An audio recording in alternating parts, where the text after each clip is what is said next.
I've always struggled with MIDI merging, splitting, and syncing in my studio. Adding new gear often ends in this big cabley mess, and I really wish that my $600 multi-clock could be a bit more helpful in this situation. But I found a cheaper and potentially better alternative. This is the $180 MRCC 880 by Conductive Labs. And no, this is not sponsored. I bought this with my own damn money. For those of you who don't know, my name is Tinez, house music producer who's been using the ERM for years to sync his DAW, why am I talking third person? My DAW to my hardware in my studio and keep it all running, but recommending the multi-clock is tough because it's so expensive and it just does one thing really, really well. Sure, it does have some MIDI merging capabilities, but it just feels kind of clunky. And then its single MIDI input is the main gripe I have with this thing, especially for the workflow I have in my mind. So I've been searching for a more affordable alternative to suggest. So today we're gonna see if this MRCC 880 can solve that gripe and replace the multi-clock for syncing hardware with the DAW and controlling latency. All right, let's get deep. Now, the main gripe with my setup right now, it's that I've been wanting to sequence more stuff using Digitakt 2. I kind of just want it to be the centerpiece, right? But when I have tracks set up to be MIDI tracks and going to my other synthesizers, I really don't like using the little keyboard here because I want to start playing more chords. And I love playing chords off of my Nord's keyboard. I think this keyboard feels incredible. So I can go MIDI out of here into here and problem solved, right? Well, not really, because sometimes I need to sequence the Digitakt from another device like an Octatrack or the computer, which means that MIDI input is going to be taken up, especially if I'm using it with another hardware piece. I can send clock over USB, sure, but I still prefer to use the 5-pin so I have a bit more control over its latency in things like Ableton Live. So I'm hoping with something like the 880, I'll be able to merge and split MIDI signals across multiple devices and have it go anywhere and everywhere all at once, right? Fingers crossed, let's try and set this up. Okay, so this is a real rude and crude test. I have the Nord coming in on 1 here, and then this Micromonster is going to be on 4. With 1 selected, I should technically just be able to hit 4 and then play.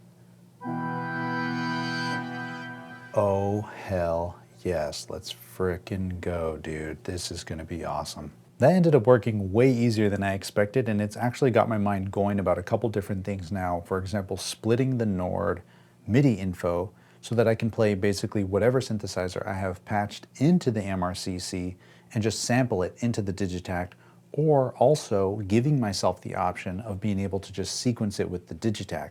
And this should be hopefully pretty simple to do if that was that easy. Watch, check this out. All right, so now I got MIDI out of Digitakt going into number 2, and 2 should go to 4, which is this. And then that means 1 is still routed to 4, so I can still play it with the Nord. This is insanity. So now I need to set this up so that I can just send this into the Digitakt to sequence it instead of directly playing this. But then, will this then send, you know what I'm saying? This is gonna get crazy. Okay, one sec. All right, this is where things are starting to get a little squirrely. So I have the out of the Digitakt going into number 2. And then I have the 2 out of the 880 going back into the Digitakt. So my Nord, which is on 1, can play the Micromonster. No problem. But if I wanted my Nord to send notes to the Digitakt and the Micromonster, no problem. But you hear that little pop sound at the beginning? If I go out of this, that's because the Digitakt is receiving track 1's MIDI on MIDI channel 1. So I need to go into my MIDI config and set this up so that tracks 1 through 8 basically ignore MIDI channels 1 through 8. And it's really simple to do. It's just being cognizant of what MIDI messages are being sent where, because this also does like some MIDI routing stuff.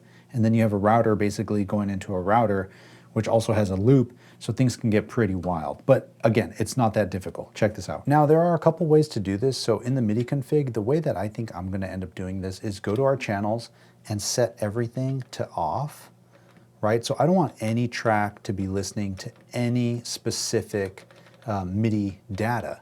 But what I do want is my auto channel to be engaged. And I'm gonna set our auto channel to 1. Now, what this means is whatever channel I am on, it's gonna be listening to MIDI channel 1 and applying that information to that specific track. So if I go to track 1, and I want to play my kick drum, which is loaded here, but with the Nord, it's still going to work, even though under MIDI config, track 1's MIDI channel is set to off. These are really useful if you're using an external sequencer to sequence tracks on here that are not being sequenced by the Digitakt. But my favorite thing is just to set them all to off and go to auto channel and set that to the MIDI channel of my main controller. In this case, that's the Nord. So now the Micromonster is on 16. If we go and look at 16, I have it set to MIDI channel 1.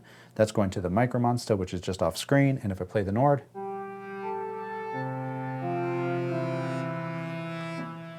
hell yeah.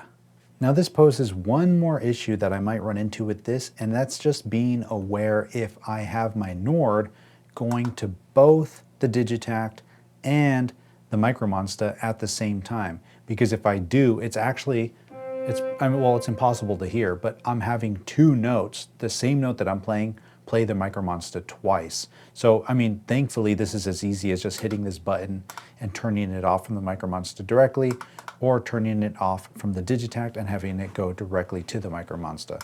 New realization. So that issue that I thought I had earlier where I had to be aware of not sending the Nord to both the Digitakt and the Micromonster at the same time doesn't really exist, because with that channel setup that I have in here, I can just select the Micromonster channel on the Digitakt and use the Digitakt's soft Thru to basically play the Micromonster through the Digitakt. So that's the Micromonster. I select the TO5,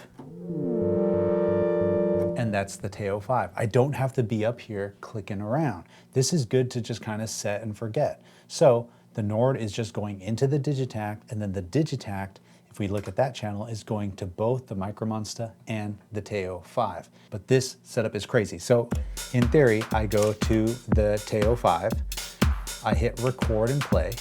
That's ready to receive some notes, and we just play.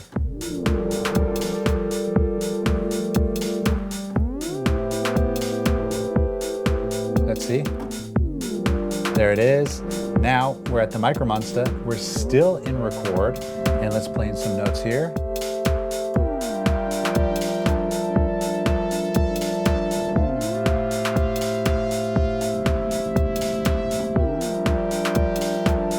This is insane.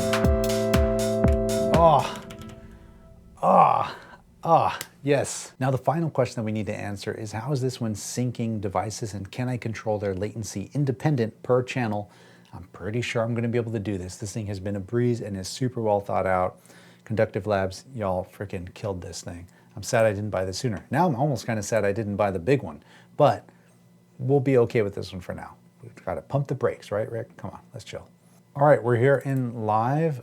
We have the USB on the MRCC going into my computer. Okay, so let's go ahead and look at our MIDI tab, and boom, here it is, port 1 through 4. Now, the crazy thing about this port 1 through 4 on our inputs and our outputs is that it is not these inputs 1 through 4 or these outputs 1 through 4. These are virtual outputs. If I hold down our PC, I can choose which of the 4 inputs, the virtual ones that I want to control, and which of the 4 virtual outputs I want to control.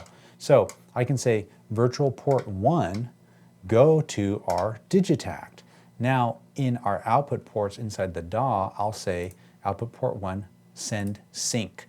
This sync information, I'm going to make sure I only send pattern, stop and start, that's fine. This sync will control our Digitakt, and that's it. That's all we needed to do. But if I had other sequencers, which I'm probably going to end up having, I can just plug them into here and do the same thing. Basically PC, hold this down, port 1 also go to the output MIDI 1, and that will go to, I don't know, name a sequencer. I probably have it. It'll go to that one. Maybe the Avalon. I'll probably do that. But let's see and make sure that this works. We'll turn that off for now, no confusion. Boom, there it is. Now, here's the real test, right? We're gonna go and listen to audio 1 and 2, which is our Digitakt here, and we're gonna control our latency. I'm gonna hit record arm, go here. It's just gonna start recording. I don't have a count in, call me crazy. Now, I'm gonna zoom into this one section. Look at that. We are off by 15 milliseconds. You can see down on the bottom left corner, it says 15. Now, if I go back into our sync here, all I have to do is type in minus 15. Now, let's try that again. Back to the beginning, hit record. Yo, yes, yes, this is awesome. I can get rid, or hold on, pump the brakes. Now I can put away my ERM multiclock because this does so much more than the multiclock did and does a few of the same things, but it's way easier to do, mainly because you have the virtual inputs and 4 MIDI inputs, where on the ERM you only have 1. So this is dope, and I can control the latency per port, which is sick. So now that the Digitakt is dead on the money with Ableton Live, these 2 tracks sequencing these other synthesizers are going to be dead on the money as well when I record them into my DAW using the audio interface. Does that make sense? This is crazy. MRCC 880, Conductive Labs, y'all did it. You really did it. I appreciate y'all. Until next week, my friends, I appreciate you hanging out. Hope to see you again. And until then, you already know the drill. Share the love, share the knowledge. Knowledge is power. Peace.